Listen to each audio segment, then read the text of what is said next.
to the Narrative Podcast with Halsey Allen. The Narrative Podcast is changing the narrative one episode at a time.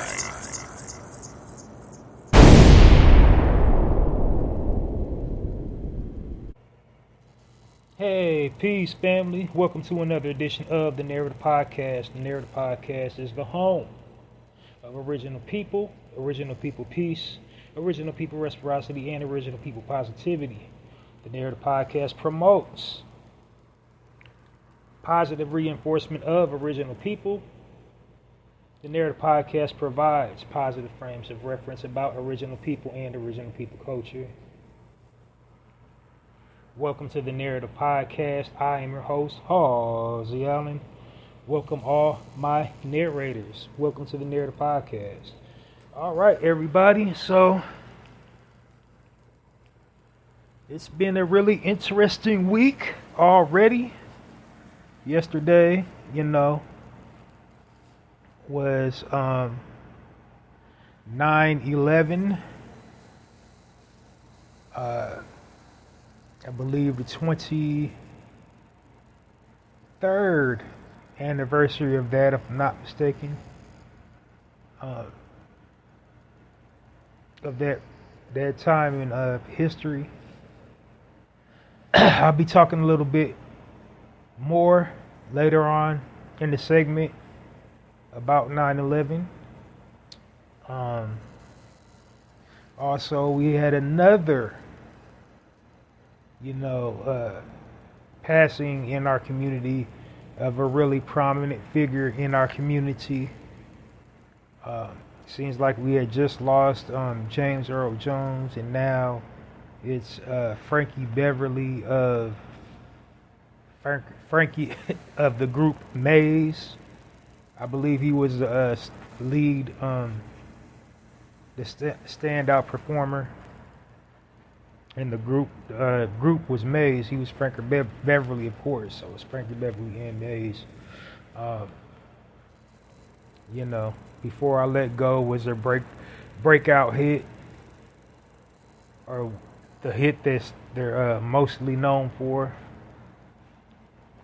They had hits on top of hits, so they had some hits in the 70s too. But that was unfortunate. So he gave us a whole lot of years of soulful sounds and good memories. I can't imagine, a cookout, a family gathering, without not hearing Before I Let Go. Like it was the theme, just like that's our anthem in our community.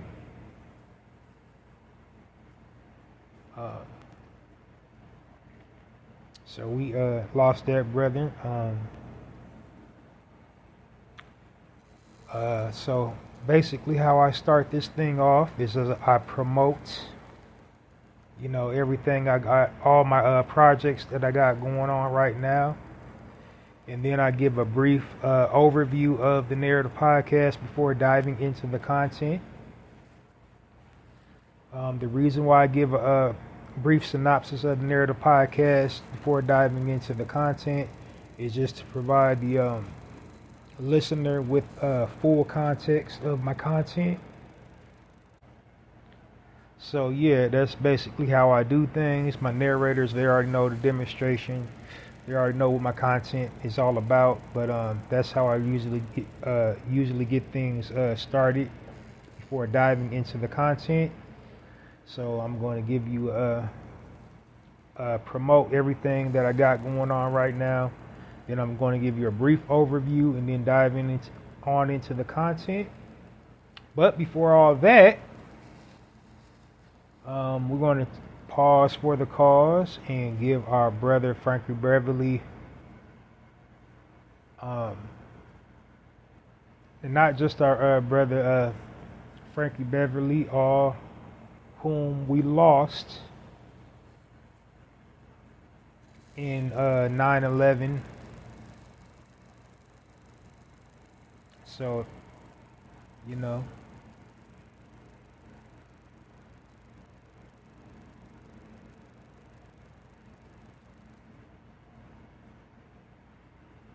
All right, rest in power, brother.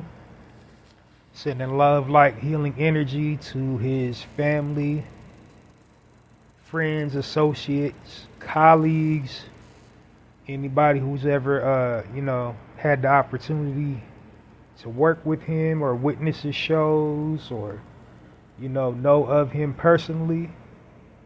My condolences to you. And definitely the condolences to all, everybody that has family, friends, associates, colleagues, knows of anyone whom suffered,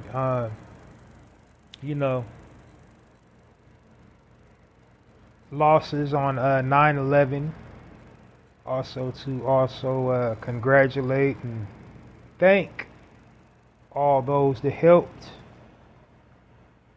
at Ground Zero during that time. All the volunteers, everybody that came out to support the efforts to, dig out as many people as they can from that unfortunate tragedy in that time period. All right, so kicking it into full gear. The first thing I would like to promote, obviously, is the podcast itself. And, what you want to do to support the Narrative Podcast is to follow me on YouTube and X, formerly Twitter. And the reason why you want to follow me on those two mediums is because this platform that I'm broadcasting on automatically uploads to YouTube and X, formerly known as Twitter. So to follow me on YouTube, follow me. My user handle is Halsey Allen. I don't have a YouTube page specifically designed for the Narrative Podcast. It's just my user's page. And then once you follow me on there, obviously subscribe to my channel, Halsey Allen. And then click the notification bell. And then also when you see episodes of the Narrative Podcast loaded on my channel,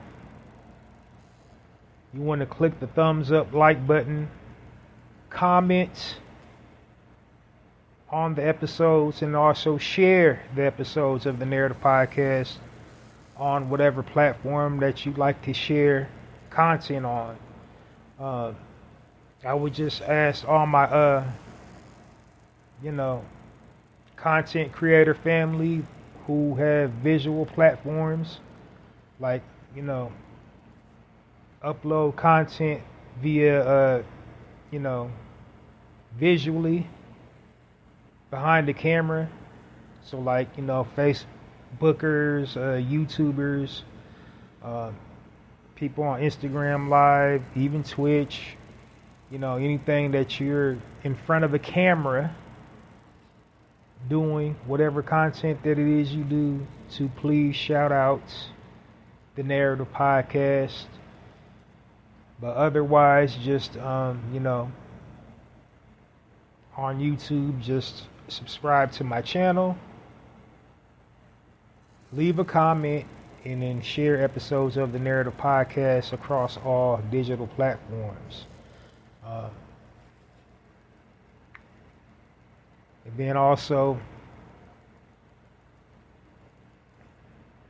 I would like to make aware that I broadcast during the weekday and the weekends, and my formats are completely different. During the weekday format, I only have 2 sections. On the weekends, I have a total of, I believe, 5 sections. So yeah, I just want to make you aware of the differences. But whichever day that you're, whichever time that you're free to listen to episodes of the Narrative Podcast, please join me, whether it's during the weekday or the weekend.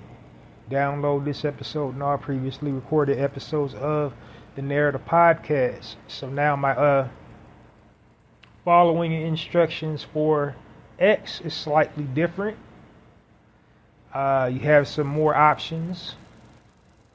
So what you will want to do is follow me on X, and I'm Halzie Allen on X, HALLZIE Allen, ALLEN, and I'm I Stay Good at Halzie Allen, all lowercase, no spaces.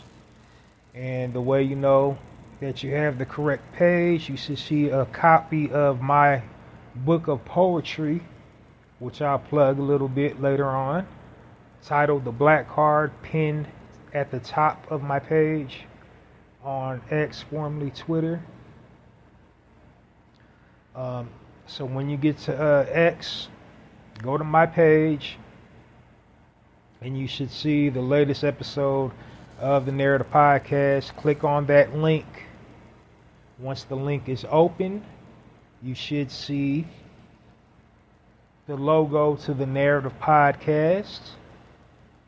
And then when you see the logo to the Narrative Podcast, what you'll want to do is click on the like button, and the like button is in the shape of a heart. So click on the heart, and then next it'll open it all the way up after you see the logo. And then next to the heart, now you should see a little clock. You want to ignore the clock icon, and then next to that is an icon, that's the comment box. You want to leave me a comment in the comment box, and then next to the comment box, you will see the most important thing you can do for the platform, the download button. It's in the shape of like a little cloud, and in the cloud is like a arrow pointing down. You want to click on that, and that's the best way to support, episodes of the Narrative Podcast. And then also, of course, share it to whatever platform that you want to share it to, whatever, platform that you like sharing content to. Share all episodes of the Narrative Podcast to that platform. And then same thing goes for my visual content creators. Shout out episodes of the Narrative Podcast. And, that's how you will be notified of the latest uploads of the Narrative Podcast, is to follow me on YouTube and X, formerly Twitter, and you'll be up to date with the latest episode of the Narrative Podcast. And again, my username on YouTube is Halzie Allen, HALLZIE Allen, at Halzie, HALLZY -J, lowercase j, 9I. And then on X, formerly Twitter, Halzie Allen, HALLZIE Allen, ALLEN, and I'm I Stay Good at Halzie Allen, all lowercase, no spaces. I stay good.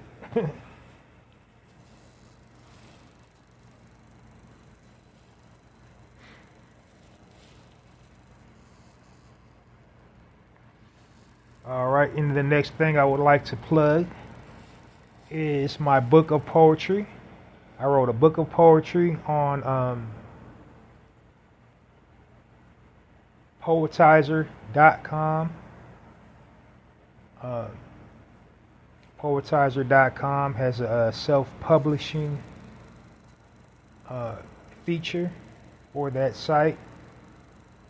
And to purchase my book, you will want to go to poetizer.com They have a virtual online bookstore. Go to their virtual online bookstore and look for the title of my book. The title of my book is called The Black Card, and it's written by me, Halzie Allen, Hallzie, Allen, Allen. And what the book is about it's the 30-page book of poetry chronicling everything we experience as a people, both positive and negative. So it's like, it's a day in the life of / survival guide / how to. So it's a whole lot of things.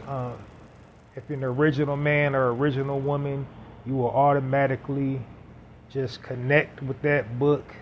It'll resonate with your spirit.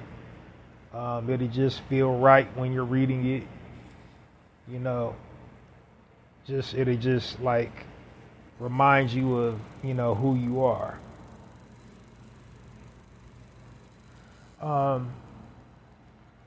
Now, people outside of our culture, they can enjoy that book of poetry as well. If they're open-minded and like learning about new cultures and new people and new experiences, they can definitely read that book and get a better insight into our world, and be a better friend, co-worker, one, or however you experience our culture, you'll be a little bit, I would say more in the loop. You will have it'll broaden your horizon if you're outside of our culture.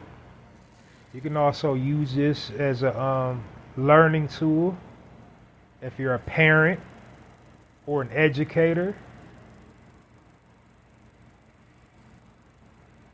But go check it out. It's on poetizer.com, and the name of my book is titled The Black Card.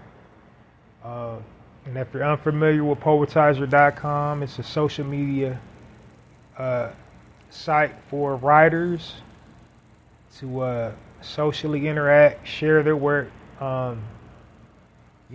critique each other, socially interact with one another. It's open to all genres of writing, essay writing, short story writing, novel writing, and then of course poetry is implied in the name Poetizer. That's who it really kind of caters to. And like I said, they have a self-publishing feature for members of that community. They can write a book and sell their book on that website. So go to poetizer.com, go to their virtual online bookstore, and look for my title, The Black Card. Purchase your copy of The Black Card today, or get your Black Card revoked. And last but not least, the last thing I would like to promote is my poetry blog on blogger.com. And the name of my poetry blog is called hallziespoetrycorner. HALLZIEALLEN, or HALLZIES Poetry Corner. My bad. I'm Halzie Allen across so many platforms. I switch up the spelling from time to time. I got a Instagram page where I spell it with a Y because they wouldn't let me use ZIE. But anyway, go to Halzie's Poetry Corner on blogger.com. And what it is, it's basically just a collection of my poetry. It's many moods, many themes, many topics, many subjects, Um, just so versatile. Um, you're guaranteed to connect with the piece of poetry featured on that blog site, whether it's just the first couple lines of the piece or the piece in its entirety. You're guaranteed to connect with it. Another unique thing about my poetry that I have posted on that blog site, they're all spontaneously written. I didn't premeditate the subject matter. I didn't premeditate what I was going to title each piece. It just literally popped into my head and I wrote it. I didn't, I wasn't just sitting down thinking about, what should I write, or trying to get the creative juices flowing or anything like that. I just posted it, on that blog site. But yeah, it's on blogger.com, and the address is www.mrhallziesblogs.com, and the way you can support it is go to the link to the site, which is www.mrhallziesblogs.com, all lowercase, no spaces, and click on that link. And then once you're on the site, click the like button, which is in the shape of a heart. So you click the heart-shaped like button, and then next to that, it's a comment box. Each poetry piece, there's a section at the bottom of the piece where it's a box, comment box. You can leave a comment, and the best way to do that is sign in with your Gmail to leave me comments on Hallzies Poetry Corner, and then of course, share poems from Hallzies Poetry Corner across all platforms. So click the link, like, comment, and share episodes, or not episodes, but poems from Hallzies Poetry Corner across all platforms. And same deal with my visual content creators. Shout out Hallzies Poetry Corner, or the name of the poem that you liked on Hallzies Poetry Corner, or whatever. But just shout out Hallzies Poetry Corner if you're a visual content creator. And that's it, and that's all. That's all the projects that I have to promote. I will keep you informed on any new developments. I am working on a whole lot of projects. I'm working on some merch, working on some,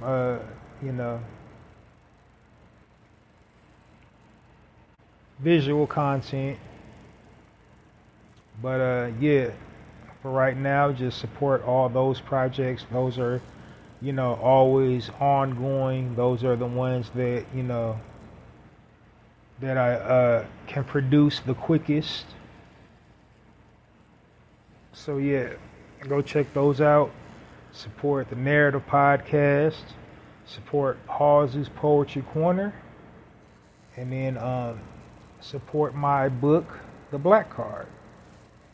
And one thing I forgot, I have a tagline for Hallzies Poetry Corner. And my tagline is Hallzies Poetry Corner, poetry with a passion, poetry for all occasions. So go check that out. All right, so now you're up to speed with all my projects that I have going on. Now I'm going to walk you through, the format of the Narrative Podcast, give you a brief overview of it before diving into the content on this weekend edition of the Narrative Podcast. So let's start at the top. Tippy, the name. I named my podcast the Narrative Podcast as I don't like the false narrative that the media weaves about original people and original people culture. So what I wanted to do to counter the way the media falsely, inaccurately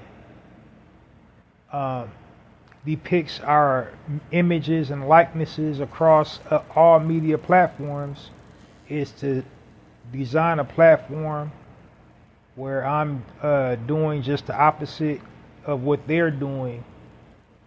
And what they're doing is, vilifying our people.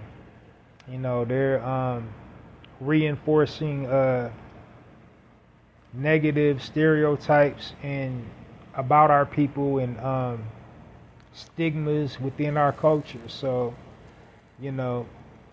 I wanted to design a platform where I'm uplifting and edifying our people and empowering and impacting our people in a positive way with positive frames of reference about our people and our culture. And I think that's a very perfect way to segue the tagline for the Narrative Podcast. The Narrative Podcast, changing the narrative one episode at a time by destroying negative stereotypes about original people and original people culture. How do I destroy the negative stereotypes about our people and our culture? By providing positive frames of reference about our people and our culture. So, yeah, that's basically what the Narrative Podcast is all about. I'm here to provide positive frames of reference about our people and our culture. Also to bring awareness to the listening audience of why it's important to responsibly utilize your platforms to share, information about our people and our culture, and also to encourage the listening audience to responsibly utilize their platforms to share positive frames of reference about our people and our culture across all media platforms. So the next thing you should be aware of, I call my target listening audience my narrators. And what I mean by that, why I call my target listening audience my narrators, is because, a narrator is a person that, illustrates or tells a story. You see? So that's what I mean when I call my target listening audience my narrators. We need to be using our digital platforms to tell or narrate our own stories. Well, how do you use, your digital platforms to tell your own story? Well, pretty much all digital platforms these days have a bio section. And in the bio section, what you do is you tell, the world about yourself. You tell the world whatever you want to know, whatever you want the world to know about yourself. If you're on, or if you're online to socially interact, you tell your hobbies, your interests, and, just any tidbit information, whatever you want somebody to know about you. As much characters as the, site allows you to put about yourself in the bio section. And then after you're done filling out your bio section, generally what's done is you upload visual content to support the information that you entered into your bio section. And when you're doing that, you upload, the most visually appealing pictures to represent the fields that you entered in your bio section. So like say if you're, into music, whatever genre of music, doesn't matter. You're going to upload visual content to support what you've entered in your bio section. and it's going to be the best possible visual representation of yourself, or the information or the data that you have entered into your bio section. So you're giving the world the best possible visual representation of yourself through, your bio section. So you're telling or narrating the best possible story of you, or the best possible story of your love for music. So you're going to be uploading pictures, meeting your favorite bands, meeting your favorite singers, meeting your favorite rappers, nostalgic stuff like records, cassettes, 8-tracks, concerts, if you're into music. But it's going to be the best possible visual representation of that. And so where I'm going with that, as a narrator, this is why I call my target listening audience my narrator. You want to upload the best possible visual representation of our people and our culture. And why do you want to do that? Is because the media, they're uploading the worst possible visual representation of our people and our culture. So if history hasn't taught us anything, it's taught us this. If you don't tell your own story will be told for you. And that's what the media is doing. They're telling a really bad story about our people. So the way we change that narrative is to upload positive visual images reflecting our images and our likenesses. So, make yourself the star of whatever platform you're on. A good visual representation of your life.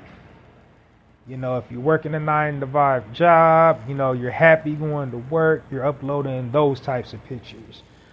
If you're a family person, you have children, the best possible visual representation of that. You're spending time with your children. You're teaching your children stuff. You guys are a happy family unit. All smiles in the picture. Doing something positive in the community. Whatever it is, just something positive. It could be like picking up trash. It could be,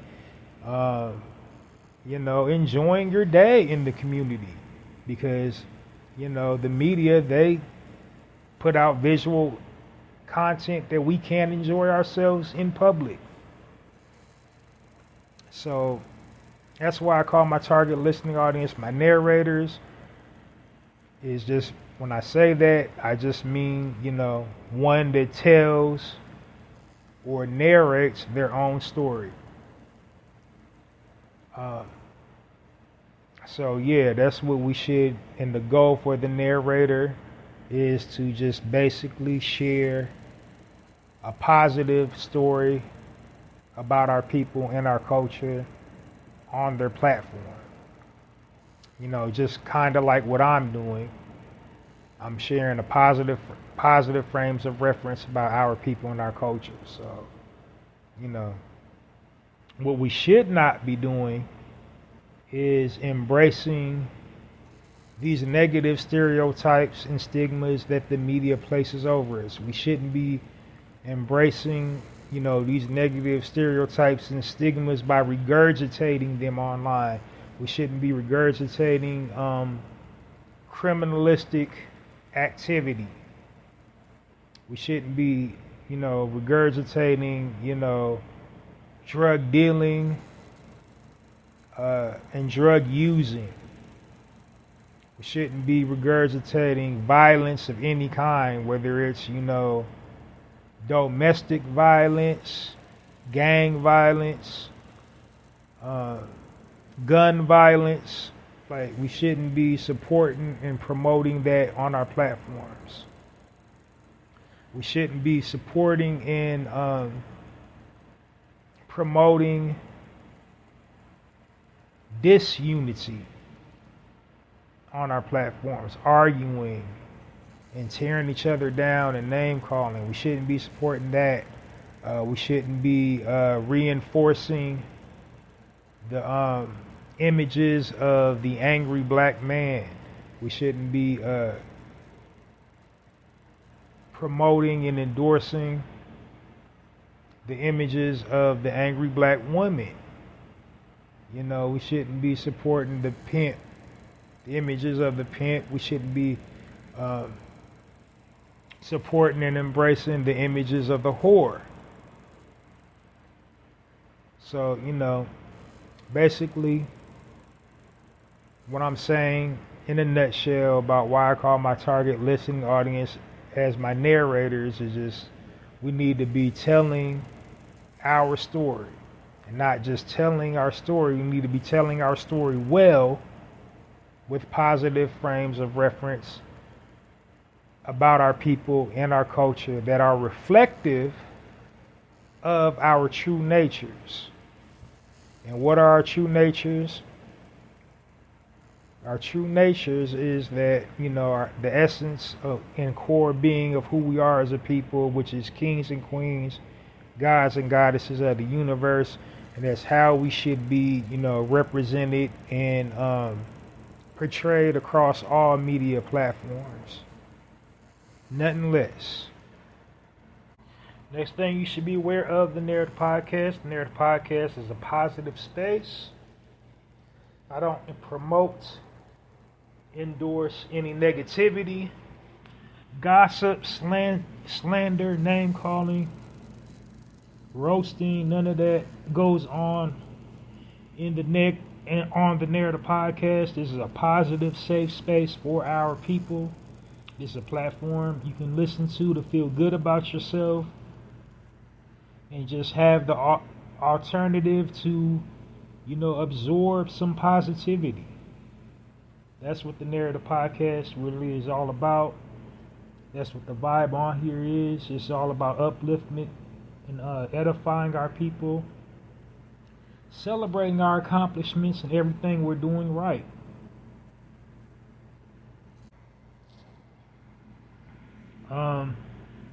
So I don't like name call or, you know, try to drag brothers and sisters through the mud. I don't promote and endorse that, and I really try to my best to discourage against that. You know,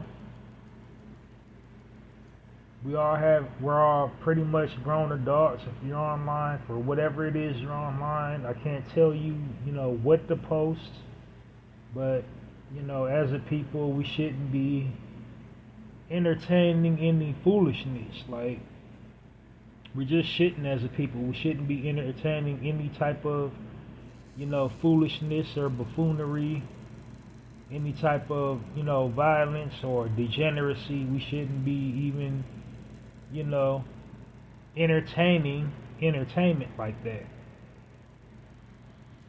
But to each their own. But on the Narrative Podcast, I definitely don't do that. Don't have a you know, any time for it. You know, I don't think it's funny. I don't think it's interesting to do it.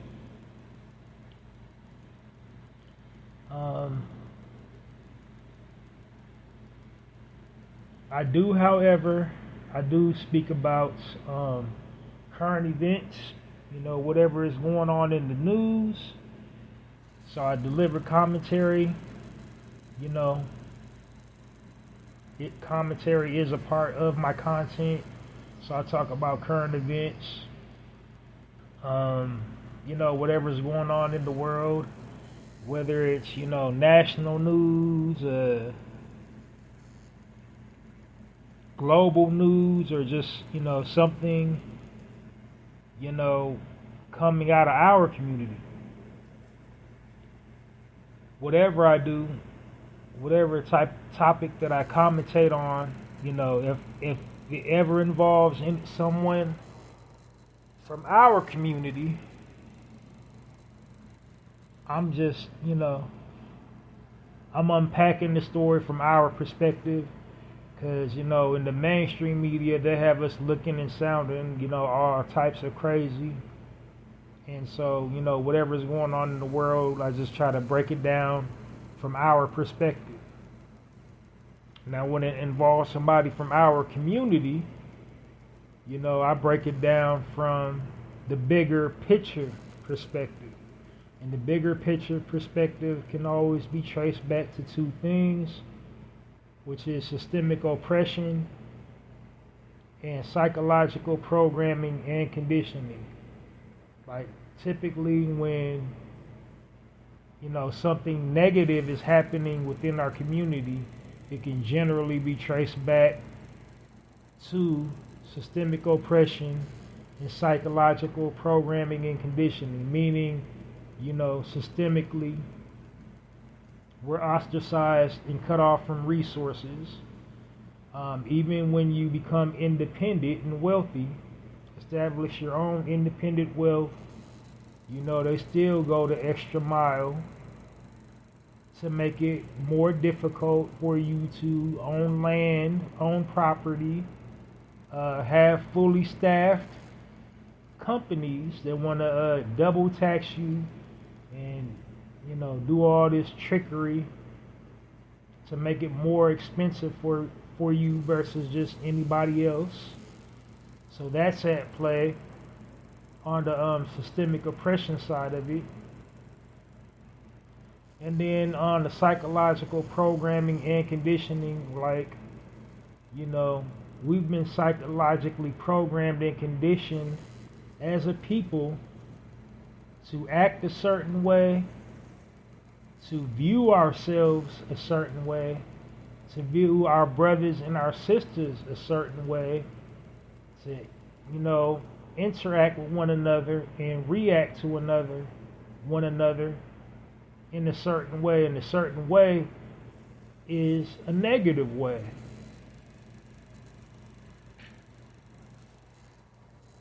So we've been programmed and conditioned to be, everything that the average white person is afraid of. It's because they've embedded it into our psyches with, through means of propaganda in the news, through means of advertisements, through means of, literature, books, magazines, just corrupting our images and our likenesses, distorting our perception of, the world and ourselves.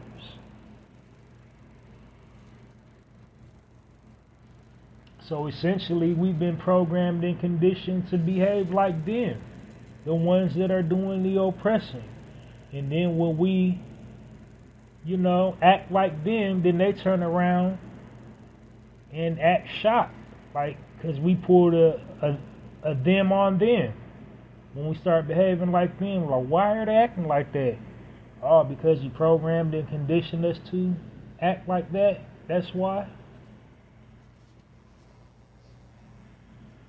They programmed and conditioned us to deviate from our true nature as a people.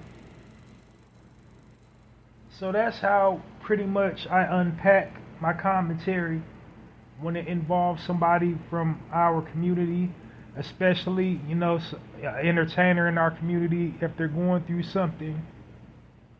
And it's usually something negative if it's going viral, because it's really rare when entertainers in our community are experienced in the news for something positive.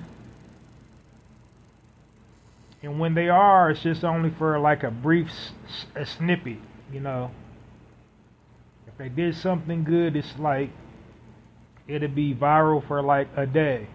But if they did something negative, it's, It's 4 or 5 months of it. Whatever it is that they're in the news for something bad, whether it's like a DUI or some something domestic, or you know, aggressive behavior or whatever. But it's never the name call. It's never the try to single them out or talk bad about them. It's just like, I'm a podcaster, content creator, so I do have to talk about, what's going on in the world, what's going on in our community, so I do have to talk. But when I talk, that's the perspective of, how I break it down.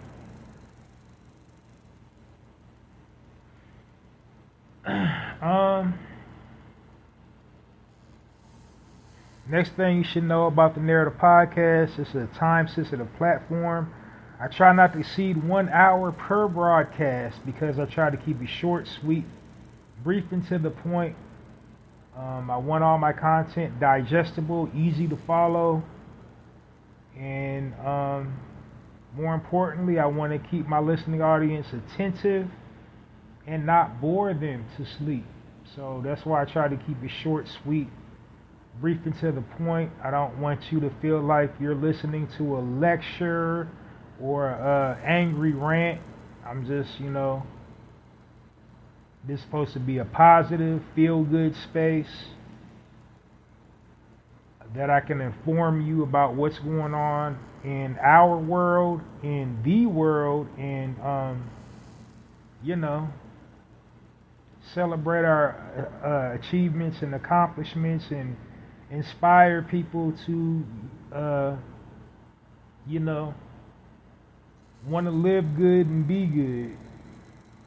So that's what the Narrative podcast is all about. I can't achieve that goal if I'm boring you to sleep. So, I don't want to just be on here talking and talking and talking without an actual point.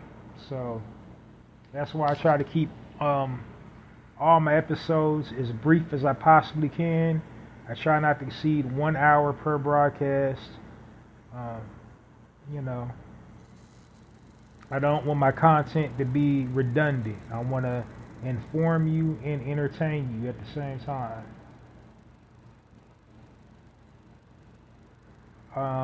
And then last but not least, I refer to my target listening audience as my narrators. And the reason why I refer to my target listening audience as my narrators is because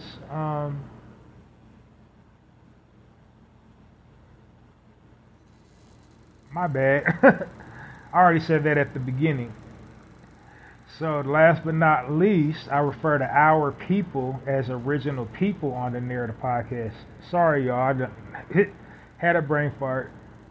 My bad. I refer to our people, black people, as original people on the Narrative podcast. And the reason why I refer to our people as original people as opposed to black, for a couple reasons. Number one, it's historically accurate. Meaning, it's reflective of our origins, our historical origins. We were here first. We came before every nationality, civilization, race, creed, religion, whomever you can think of. We existed first. Not only did we exist first, we also originated everything. Meaning we invented everything. Everything started with us. Before anything was, we were. We were the original blueprint of civilization. We were the first builders. We were the first architects. We were the first physicians. We were the first scientists. We were the first chemists. We were the first philosophers, astronomers, astrologers. We were the first inventors. We was the first travelers.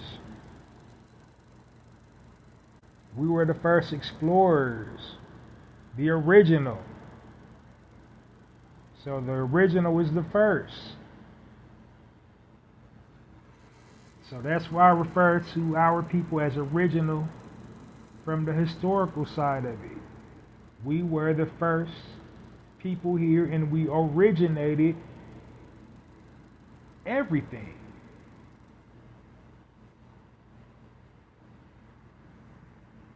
Now, in the sub point that I want to tack on to, our people being original, is I just want to dispel the false narrative of slavery. They keep on trying to cram down our throats and remind us every waking moment of our existence that we were once slaves. First and foremost, we had a whole identity long before slavery. So like I just said, us being here first doesn't not stand to reason if we inhabited this planet first. If we was the first ones here, do you think we was just all huddled in one spot? You think we was just all on Africa forever before slavery and never wanted to say, like, what's over here? What's over here? Said all that to say, we existed everywhere long before slavery. But the way they tell history is like we were all slaves, but we was already on pretty much every continent you could name before the slave trade. We didn't get there on slave boats. So while slavery did happen, and it was a real thing, not all of us got to wherever we're at in the world on a slave boat, especially here in America. Like, they just called us black, put us on the plantation, and enslaved us. So when they're talking about, the Pilgrims raped the Indians, they're talking about us. We were the original natives. Not all these people on these reservations and doing the rain dance and going, hi-ya, oh yeah. Nah, they ain't it. They're not the original article. They're not. And I know a whole lot of them get mad when we actual, original indigenous natives to this land remind them of that. They get super mad, but they're not the original natives of this land. They're not. Our government just kind of incentivized them to be. At one point in time, there was such a thing called $5 Indians. Like the majority of them, who they descend from, were Mongols, people that came from Siberia. So like Navajo and Hopi and all them guys, they're not, they're not the real deal.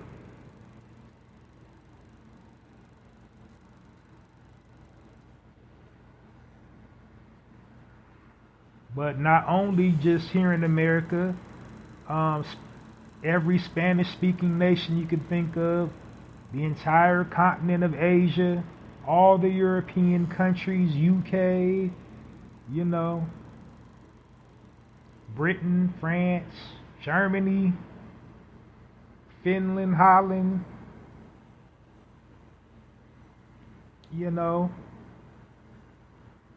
Australia, Canada, who was already there, is my point. even North and South Pole, there was large concentrations of our people already originally inhabiting places like that. But yet they want to just keep on pushing slavery down our throats and trying to make us accept the slave narrative. So by me saying that we're not all, products of slavery, meaning like they went and got, us from Africa and that's how we got to wherever we got in the world, we're not, rejecting the mere notion of us being African. We're not saying that at all. We're just saying we was already here. We was already here in America. We was already here in all the Spanish-speaking territories. We was already, in all the European countries. We was already in the Mediterranean, Greece, Italy. We was already there. Rome, whatever you want to call it.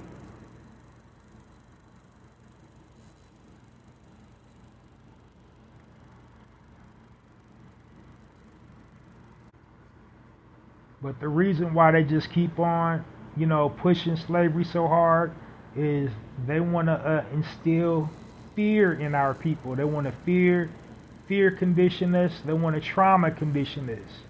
Because slavery was a very traumatic time period for our people. And a lot of our people was scared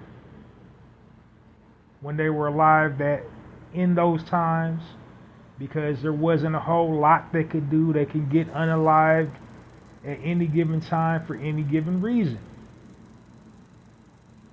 But, the other false narrative is that we were docile during slavery. We revolted the entire time during slavery. There was not one place our people was enslaved that we didn't try to rise up and overthrow the government and the systems and those who were enslaving us. There were uprisings all throughout the South here in the Americas. There was uprisings all, up and through the route through, chattel slavery. And it's documented. It's historically documented that we revolted all through, from the beginning of slavery to the end of it. But yet, they just want us to believe we never tried to get away. Africans never tried to come get us. That we betrayed each other. That we sold each other down the river. And, that we owned slaves ourselves when we didn't. We just took prisoners of war. We had indentured servants. So meaning at some point in time they got to go free. We didn't just hold them generation after generation after generation after generation. A whole lot of them was able to purchase their freedom, like on the indentured servitude. That's what they was doing in Africa. They had indentured servants. They didn't have slaves.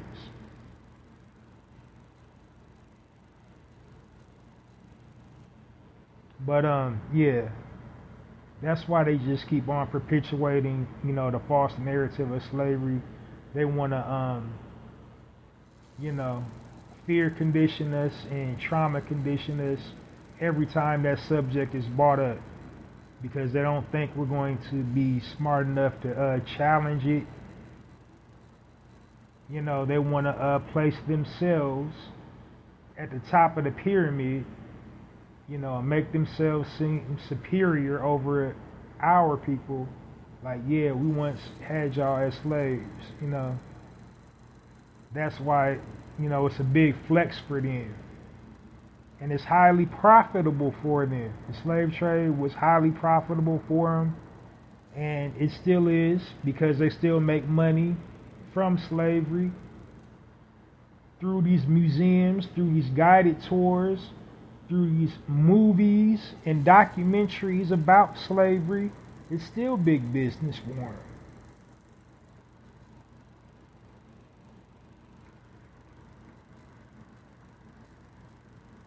And they're all lies.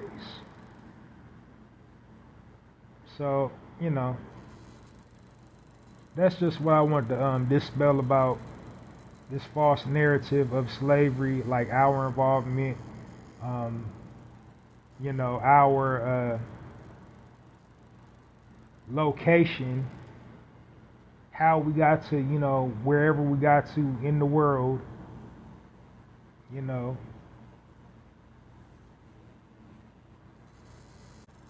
And the last reason why I refer to our people as original people is to unify us as a people. As stated, there's many different types of us. We all come from many different parts of the world, speak different languages, we're different flesh tones, have different, cultural upbringings and religions and spiritual practices. But through all those differences, we all have quite a few things in common with us as well. First thing being, we all have large concentrations of carbon, aka melanin. We can all trace our, lineage back to the original point of origin for all civilization. And then we all share an unspoken bond. We're just in tune and in sync with each other. No matter where we're at in the world, we all fighting the same, we're all fighting the same oppressive force. We all got that in common. We all suffer in different ways, but we all, we're all still suffering as a people. So, people outside of our culture, when they look at one of us, they just call us black. Like an Irish guy, they're going to look at somebody with melanin in their system, they're going to be like the black guy. They ain't going to be like the Jamaican guy. They ain't going to be like the Haitian guy. They ain't going to call you not by your nationality. They ain't going to call you a Trini. They ain't going to call you a Nigerian. They're going to call you black and be done with it. Italian guys are going to call you black. Polish guys are going to call you black.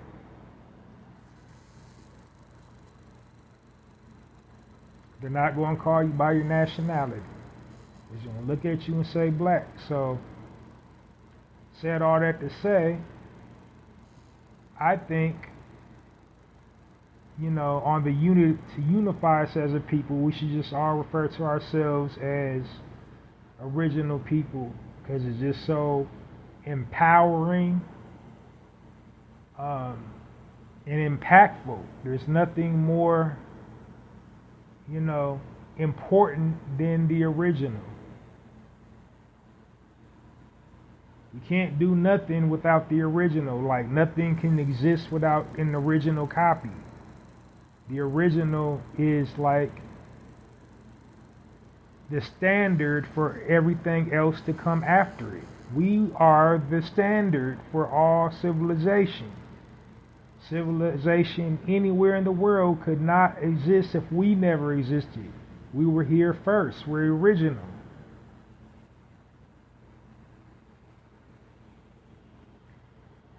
So that's why I call our people original people. And so now you know everything you need to know about the Narrator podcast. And if you're still kind of hazy, I'm well over 300 episodes in. Remember to download this episode and all previously recorded episodes of the Narrator podcast, wherever you get your podcast source from. And now, without any further ado, we're going to dive into this weekday edition of the Narrator podcast. And starting things off, I got a section. Well, like I told you at the beginning, I have it divided into sections. My content divided into sections. In my first section during the weekday, for my positive frames of reference about our people and our culture, come in the form of news articles. And the reason why I choose news articles during the week for a positive frame of reference about our people and our culture is because all throughout the week, all we're supplied with from the media is negative news about our people and our culture.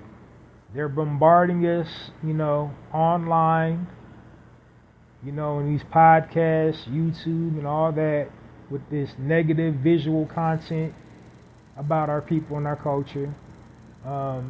Musically, negative music, negative songs, violence, degeneracy, lewdness, all in the music. Negative advertisements playing up negative stereotypes and stigmas within our community. We're just bombarded with negativity all week long. We're getting attacked on all fronts with negative content during the week. So what I wanted to do to combat this negativity is just basically to show, or rather tell or narrate to the listening audience that positive things do happen in our world, in our community. So that's why I share positive news articles during the weekday. Because like I said, when the media does it, it's propaganda. It's a form of psychological warfare. They know exactly what they're doing. So to undo their programming, I'm going to share some positive news articles about our people and our culture in a section I call Positive News Articles. So my first positive news article for this weekday edition of the Narrator podcast, the headline reads, Leonard Lee and Robert Lewis announced call to action for black men at 2024 Congressional Black Caucus Foundation Incorporated Conference. The name of the project is called the I Am a Black Man Project. It's taking place at the 2024 Congressional Black Caucus Foundation in D.C. It's going on. It's already started because it started on the 11th and it's going on through the 16th. The event will serve as a powerful platform for a national call to action inviting black men across America to unite and support black women, children, and communities. The focal point of the project is to uplift black men, strengthen black families and communities. The organizers say they want to make sure no one disrespects our women, families, and communities. This year's call to action, they want black men nationwide to pledge they will bring 10 people with them to the polls to vote for Kamala Harris.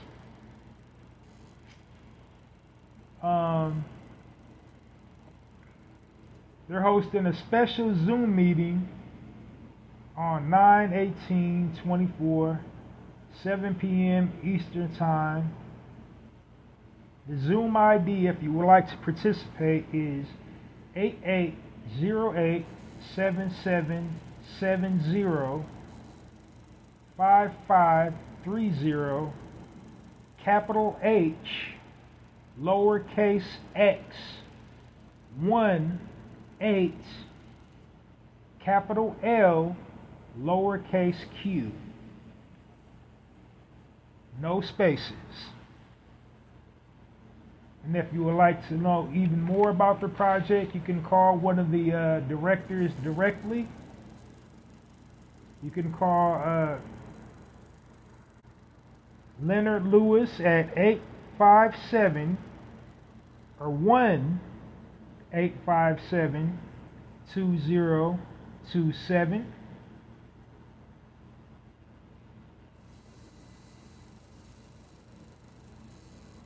Or 207, my bad. Can't read my own handwriting sometimes. 1-857-207-2736. Or you can call Robert Lewis at 1-857-210-8315. And if you have any questions about how you can get involved or what the project is about, you can hit them up at I am, capital I, lowercase am, dot, a dot, man, XII at gmail.com.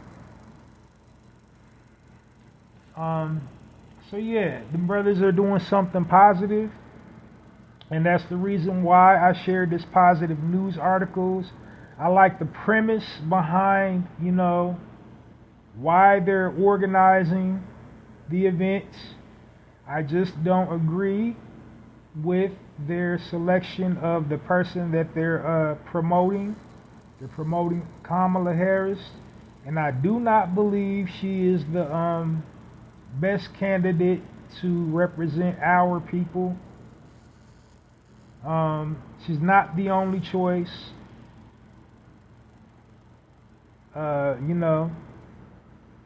Cornel West has not dropped out of the race. He's still running.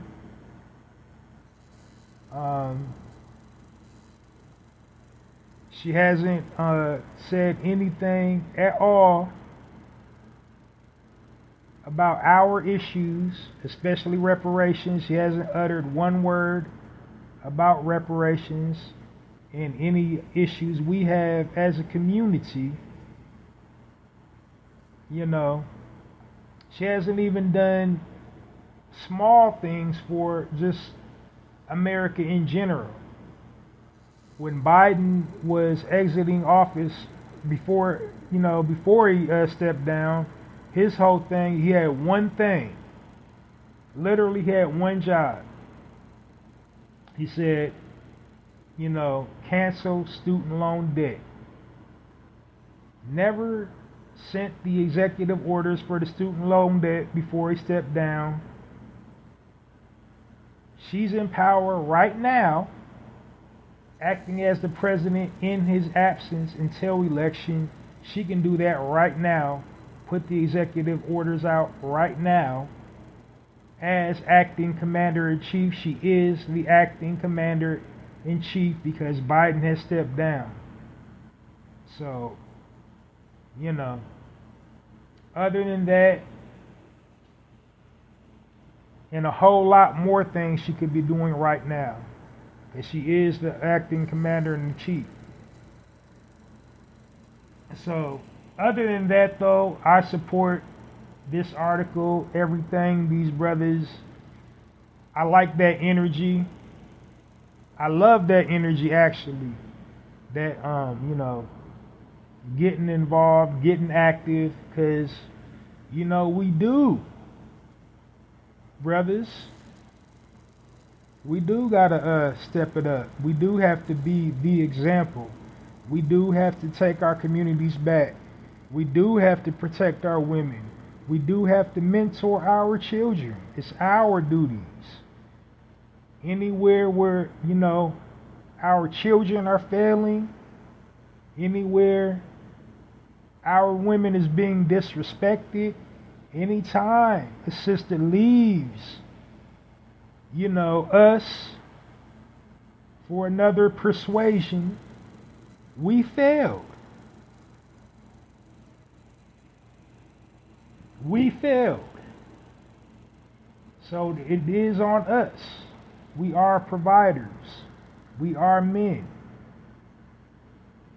So I love that energy, surrounding their movement. I just don't like their political candidate they're backing. And I'm sorry to anybody in our community that's passionate about backing Kamala Harris. Passionate about, her period, because she's done nothing for our community. She hasn't spoken on any of our issues. Quite frankly, she's an embarrassment to all of us. She embraces and exemplifies and personifies all these negative stereotypes and stigmas about our people. And then more importantly, she's not one of us to begin with. So, I can't get jiggy with it. I respect anybody that's backing her from our community. I respect you. I respect your mind. I'm not going to, argue and debate with you. I'm not, if that's who you want to back, if that's who you like. But she ain't it, fam. She is not it. She is not the one. I don't know why y'all love her so much.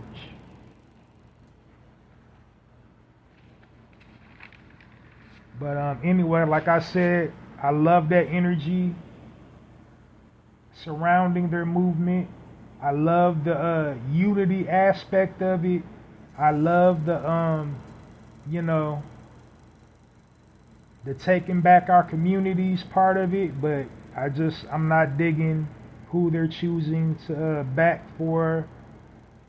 Who they're choosing to back politically. But anyway, it was definitely worthy to be shared. To each their own. If those gentlemen went to back Kamala Harris, if you're listening right now and want to back Kamala Harris, that's entirely up to you. That's your choice. I'm not trying to dissuade you or discourage you. You can do whatever you want to do. But yeah. Gave you all the information on how to be a part of their movement. Join me into giving Leonard Lee and Robert Lewis in the I Am a Black Man Project, a warm narrative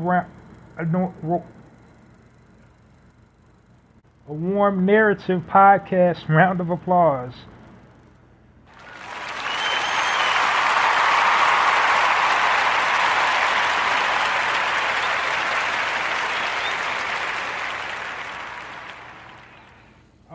Dang. Got tongue-tied. Alright, next article, the headline reads, founder of black-owned massage therapy and spa celebrates 13 years of wellness for the community. And the brother's name is Cameron Richards. Cameron's a licensed massage therapist with over 15 years of experience. And the name of his massage parlor is called the Somatic Massage Therapy and Spa. They have a team of 7 massage therapists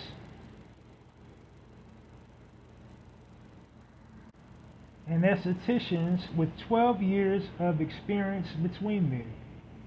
With over 12 years of experience, not like only one of them, like all together, they got 12 years. Each one of the 7 has 12 years. So if I said it messed up, my bad. But they specialize in deep tissue massages. That's people suffering from, muscle soreness and chronic pain. Maybe a sports-related injury. That might be for you. They have prenatal for, mothers expecting. They also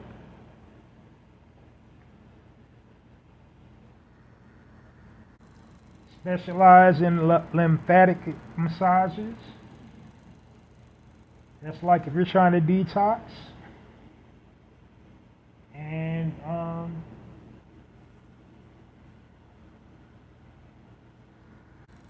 cardiology massage. That has something to do like if you're experiencing cancer, any stage of it. So that will soothe that, be soothing. Because I'm told like people in different stages of cancer and are usually like in chronic pain, having chronic body aches.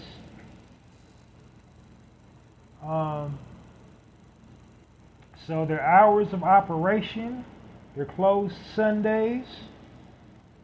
They're open 10 to 8, Monday, Wednesday, and Friday. 10 to 6 on Thursday, and also 10 to 6 on Saturday. And their physical address is 113 Jericho Turnpike, Floral Parkway in New York. And look at the full list of all their services that they offer. You can go to Semitic massage.pc.com.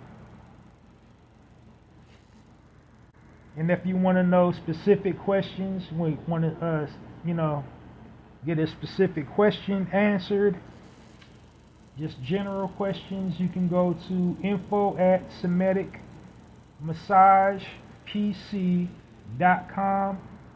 And then you can also follow them on Instagram, YouTube, Facebook, and X. Let's give a warm Narrative Podcast round of applause for our brother, Mr. Cameron Richards, and his massage therapy clinic or practice, Semitic Massage Therapy and Spa.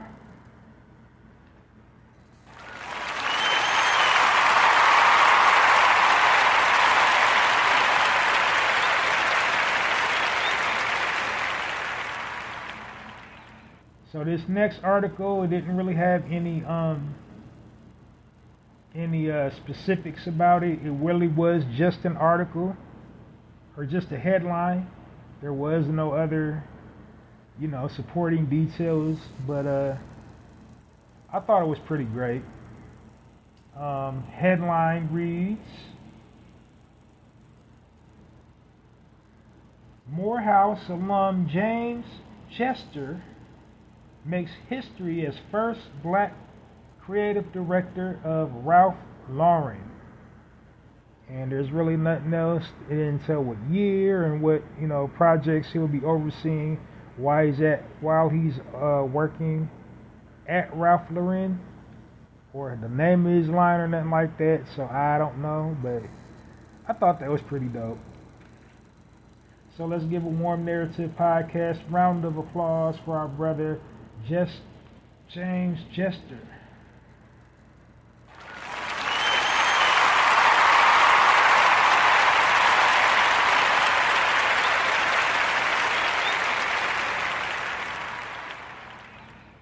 Last article of this evening on this weekday edition of the Narrative Podcast, the headline reads, 14-year-old hired as an animator on Spider-Man Across the Spider-Verse.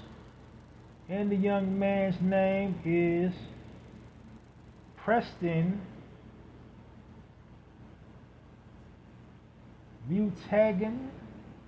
I believe he's Nigerian. I don't know if I said his last name right. Mutang. If you know, you know. I don't know. But the young man is from Toronto, Canada. So he caught the film producer's attention by recreating a trailer of the film using Lego blocks. They were so impressed with that, they incorporated in the film. So if you've seen, that Spider-Man movie back, the Spider-Verse, Across the Spider-Verse, whatever it's called, you will notice a scene in there where they're using some artwork, and it's like block style. It looks just like square, cubic style. That was inspired through this young man's Lego block recreation of the trailer. So there was a sequence in the film inspired by his Legos. Fun facts, I didn't know. I didn't really pay attention to it all like that. I did see it, but it was so long ago I couldn't even remember it. So this article obviously is old because like Across the Spider-Verse came out what year? Like came out last year, didn't it? I don't know. Like I said, that was just like blinking, you missed it. But yeah, that's still a fantastic effort. So we're gonna give our young brother Warm Narrative podcast round of applause. Let's put them together for Preston. I'm not even gonna try to pronounce his last name again.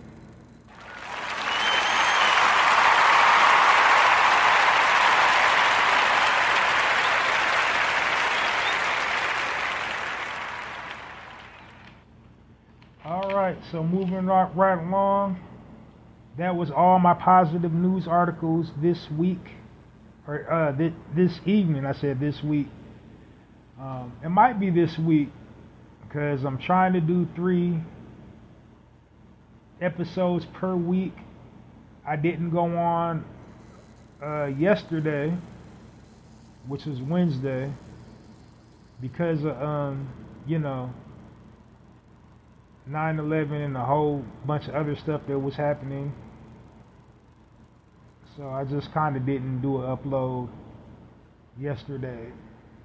Because I tried to, avoid doing, I do my full episodes on the weekend. I try to avoid, doing a weekday episode followed by a weekend episode. I try to avoid, back to back.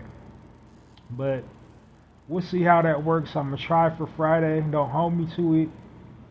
But this might be, the last weekday upload of the Narrator podcast for this week. We'll see how it goes. But anyway, we're going to get into the next section of the Narrator podcast, which is my commentary section.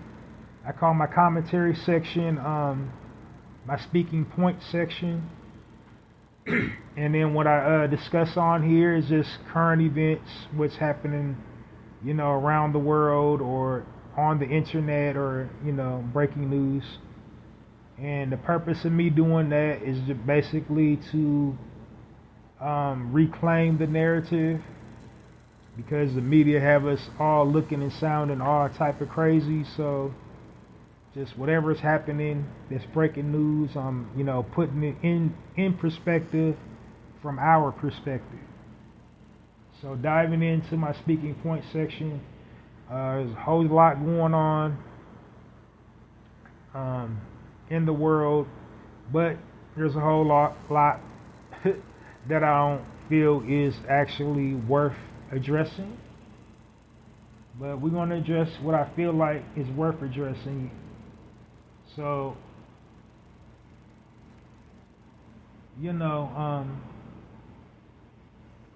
first thing I want to talk about is 9/11. We had a lot of casualties in our community.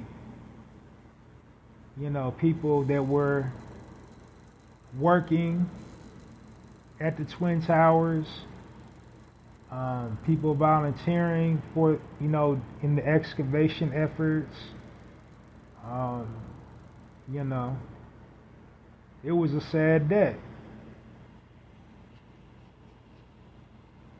So I remember the day it happened, I had just got a gig. I just got out of trade school.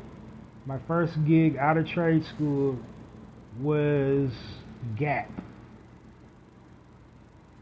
So like, I was at the Gap, Old Navy actually, and they shut the whole mall down. Whole mall down. It was crazy. Like right when that happened. But anyway,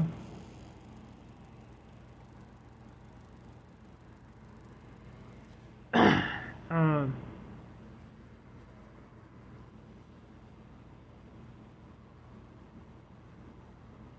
it was a sad day.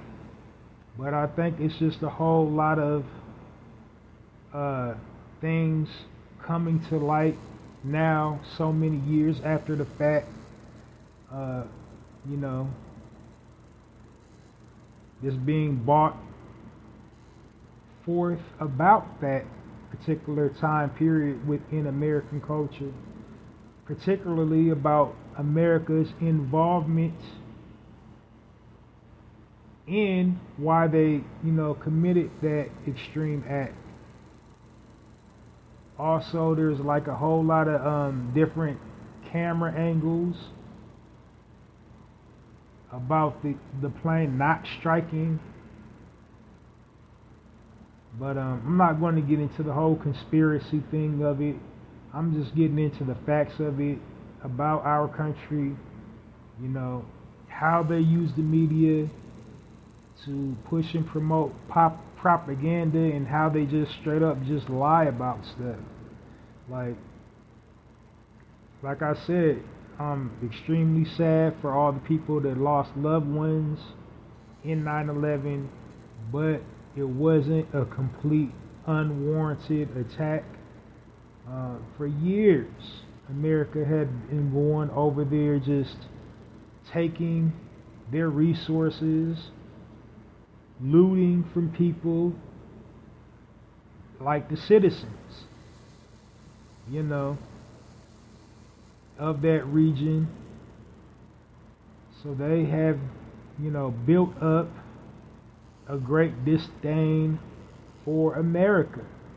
And in that moment, we didn't understand why they was burning the American flag and why they seemed happy when the towers went down. But if we really knew what we was over there doing to them, then,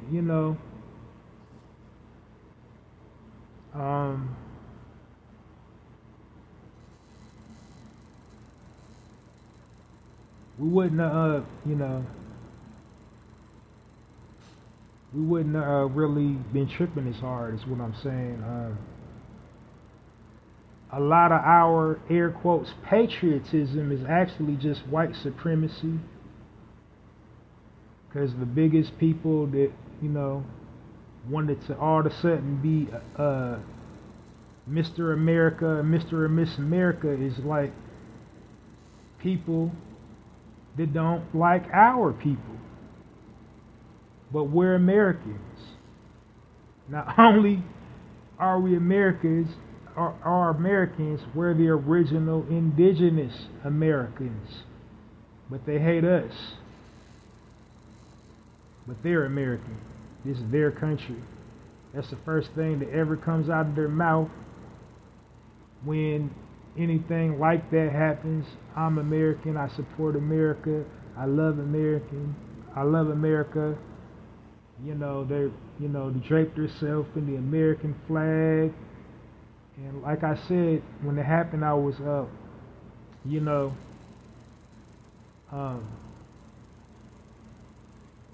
working at Old Navy. That next, I think later on in that week, we had, the American flag merch just flying off the shelves. Like we was selling out anything with the American flag on it, like in under, like we was having like truckloads. Like every other week we was unpacking the truck with American merch with the American flag, and it was selling out like soon as we got it onto the sales floor.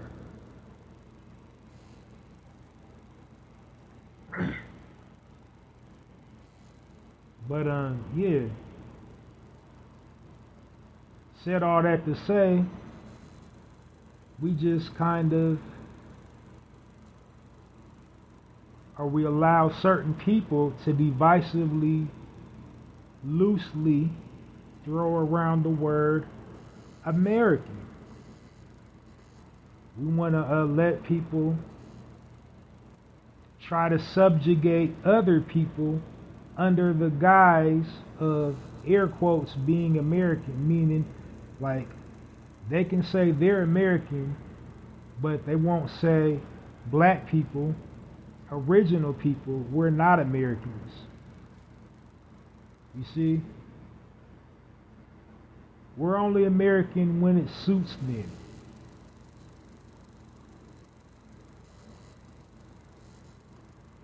So I'm not American enough if I live in the deep South, if I'm going,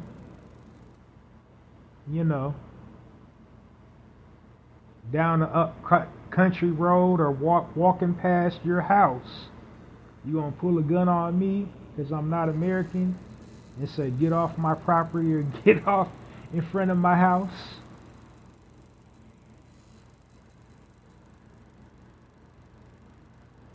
You definitely don't want to say somebody Asian is an American after they done passed their citizenship test or been, worse than that, born and raised over here.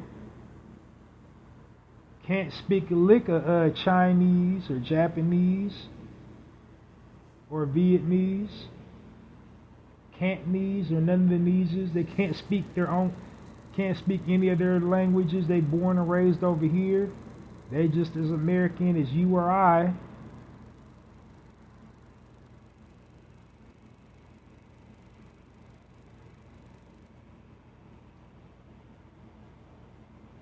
But yeah, that day was very tragic. I'm just really bringing it up because just to point out the hypocrisy of this nation, the racism within this country, and the way,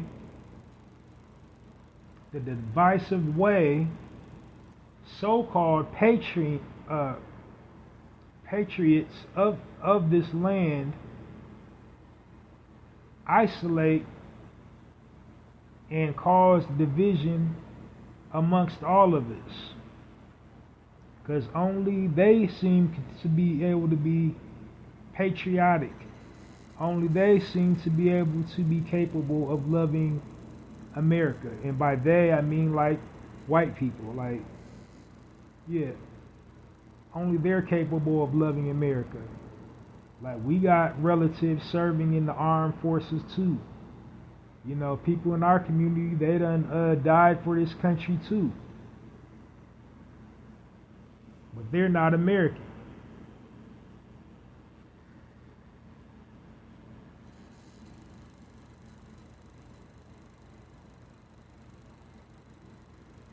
So, there's a whole lot of lies about 9/11. Some goodness did happen. In that brief little time period, we was all, for the people in that area, everybody that generally just wanted to go up there to do any type of good they could possibly do. People was donating food to the first line responders, going up there to the excavation attempts. It was just a real sad time. We were seeing people jump out the, building, like way at the top. They was jumping all the way from the top of the tower when the plane hit, it was crazy, man. So, if you was alive back then.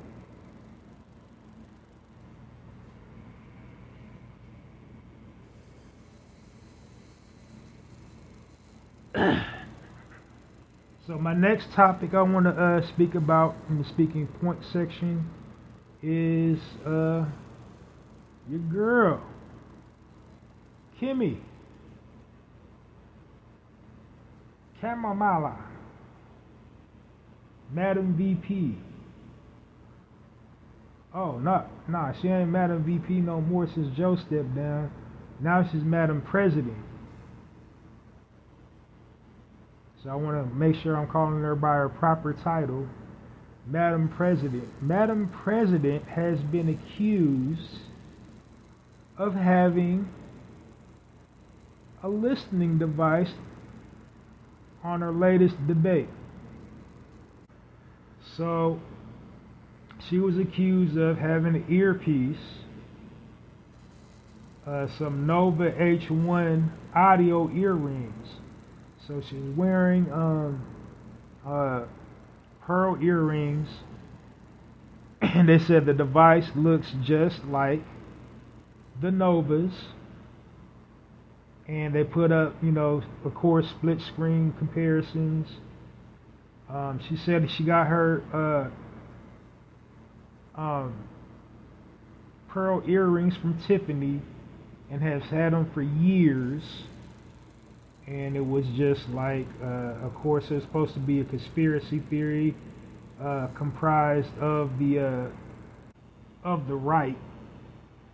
So they try to say the right wingers was just making it all up and da da da da. But I just want to say they all do it. Do you think these presidential elections are real? It's all a farce. Because Donald Trump was handing her behind in that debate. You think a guy like him can intellectually debate anybody?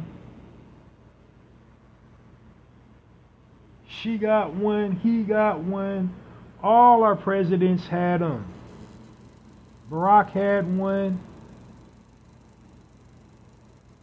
They all, it's all smoke and mirrors, bro.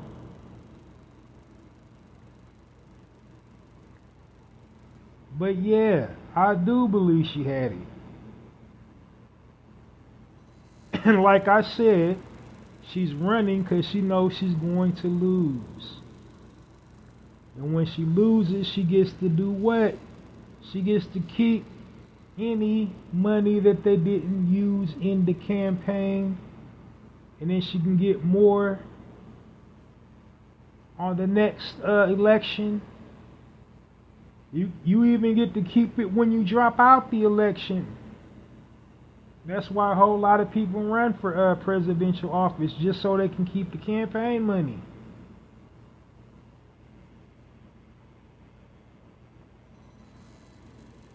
Because if anybody even knows anything remotely about this country, you know that number one, we're not an actual country, we're a conglomerate, we're a company.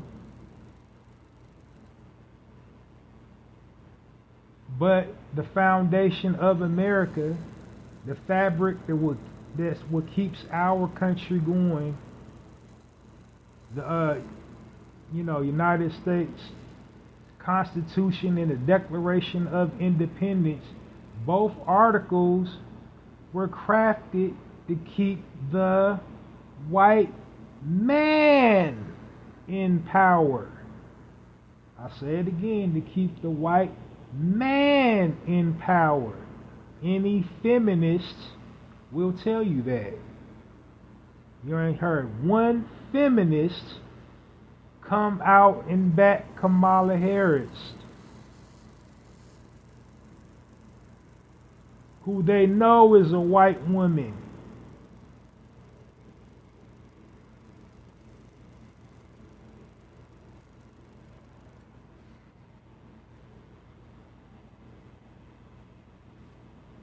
So that's how we already know she ain't going to win anyway.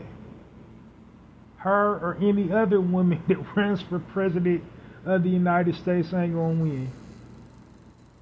She got it on literally on default because old Dirty Joe just don't look good no more. He can't keep the act up no more. He was sitting over there tripping over his own feet, having senior citizen moments in the middle of debates, losing control over his bodily functions, and the list goes on.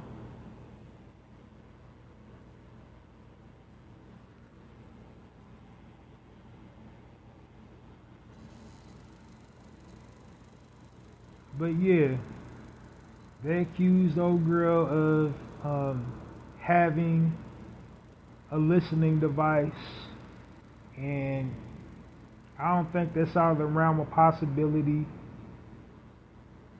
I don't know why, people automatically say conspiracy theory when you're thinking critically. That's a critical thought. How is it a conspiracy?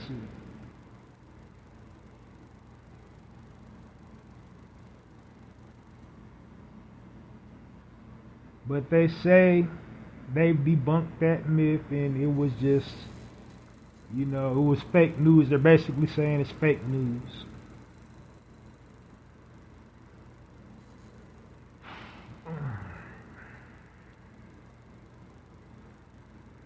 I kind of think it's the truth, though.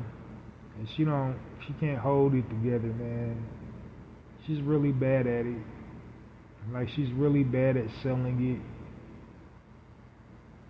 She just has zero credibility. It's none. Like, she can't. I don't even know how she even has constituents. Like, she's not convincing at all. She can't even sell the illusion. That's what all the presidency is anyway, is just selling an illusion. Just be like, ooh, look at this hand over here. It's a sleight of hand trick. But she's not even good at selling the illusion.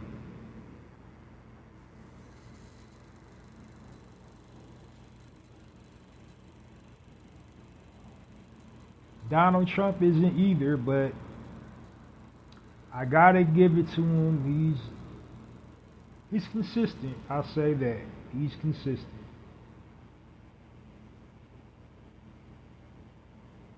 I give it to him for consistency. She is not consistent at all.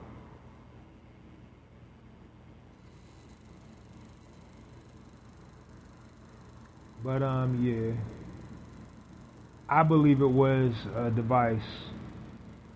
They all wear them. If the Secret Service wears earpieces, why wouldn't the President of the United States wear earpiece? Huh?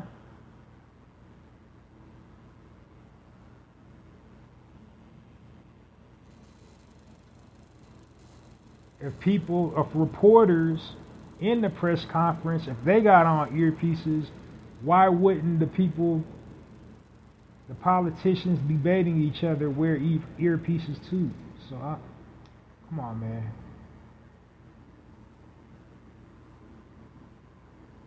I don't know why that sounds weird to people.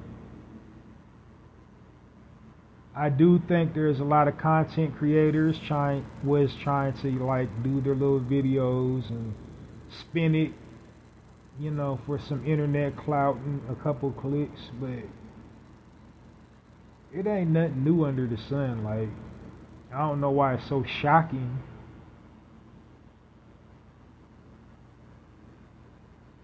Like, that it's beyond any president or former president to have been wearing a device, be wired for sound.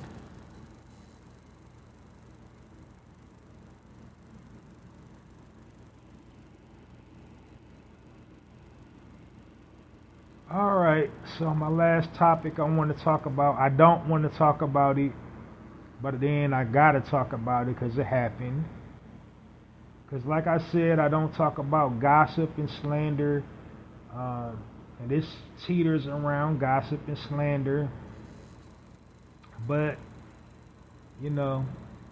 got to address the elephant in the room. Uh, oh shit shit. Oh shit shit. Clapping cheeks.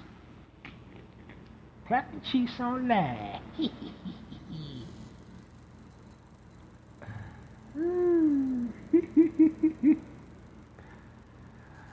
Alright, so like I said, I don't gossip and slander.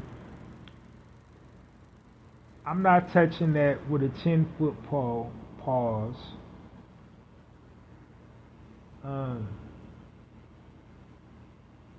I'm just commenting on the after effects. I don't think he should have gotten in trouble with ESPN because he wasn't. He wasn't.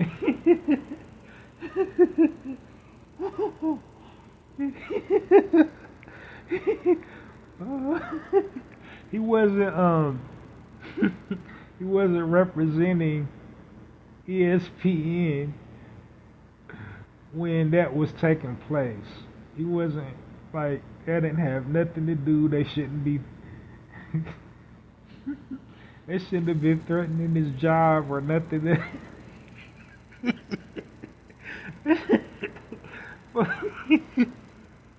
They should have been threatening his job or nothing else.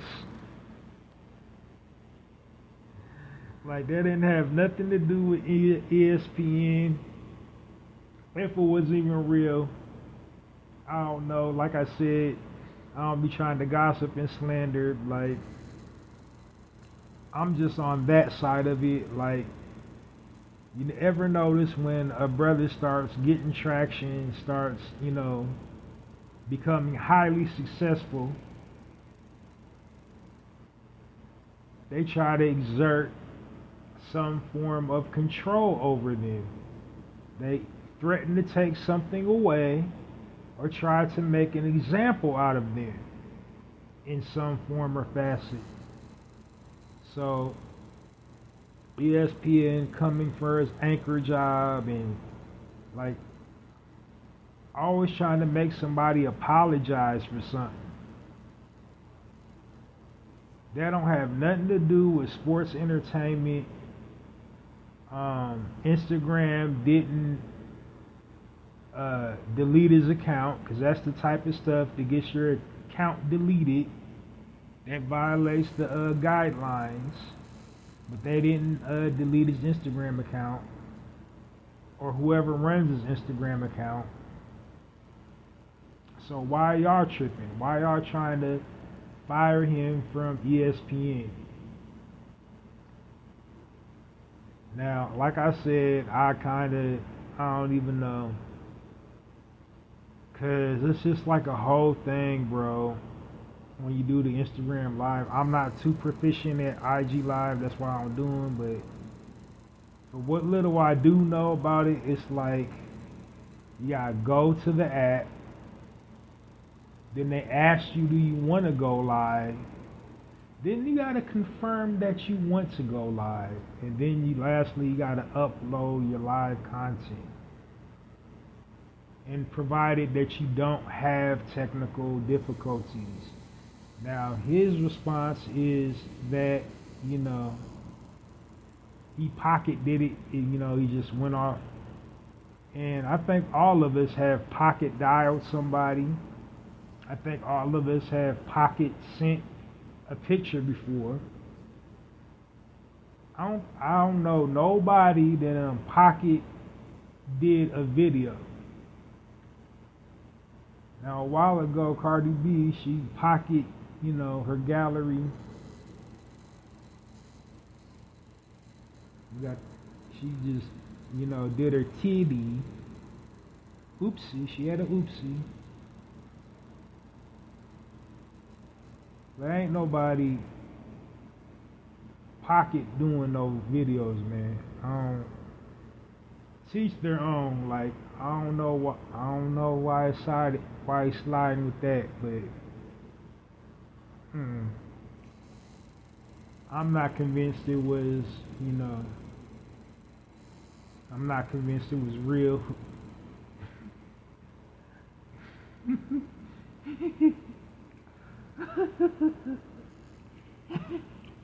I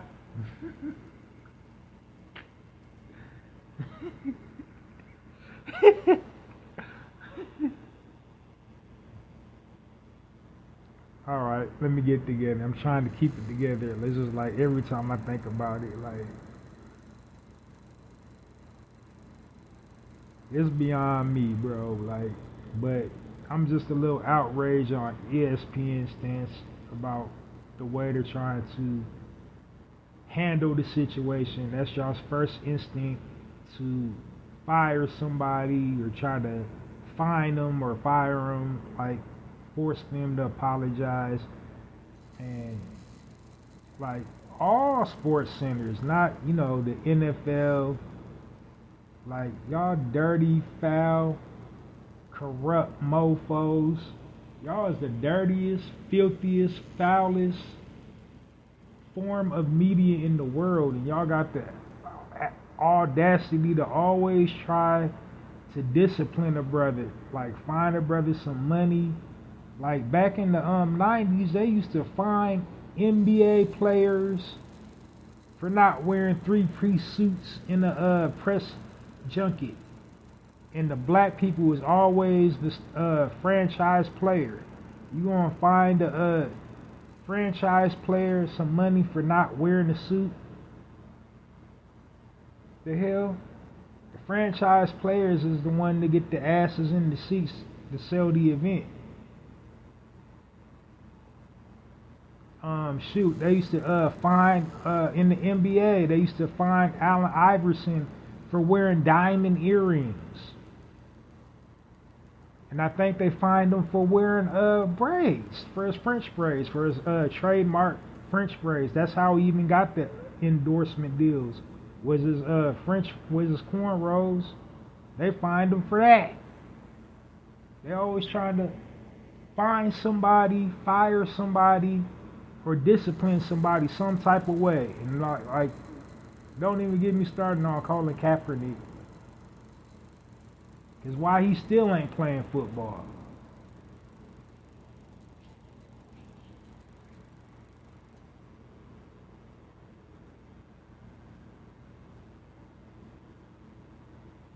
Well,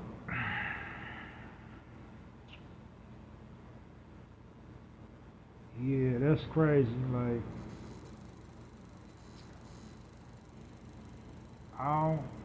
like I said, I don't know if it was real or if it wasn't real, but I just didn't like the after effect of it. Just that looming presence of the overseer. They so quick to always try to tell us what we can and can't do.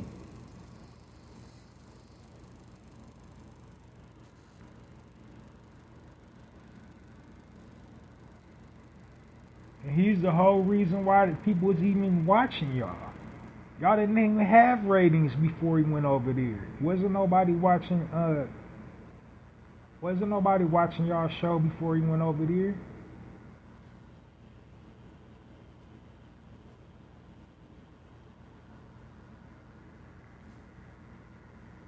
But, it is what it is. Yeah.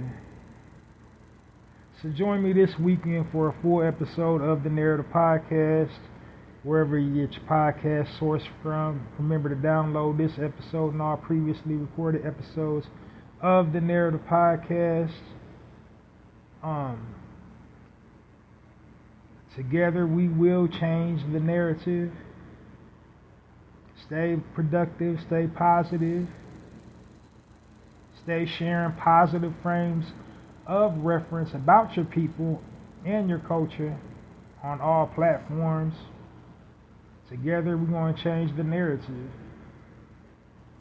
I'm changing the narrative one episode at a time, and I'm asking you to help me change the narrative by becoming a narrator. And while I'm changing the narrative on my end, one episode at a time, as a narrator, you can help me change the narrative on your end, one social media post at a time. Until next time, Halsey Allen in the Narrative Podcast, signing off, and it's like that.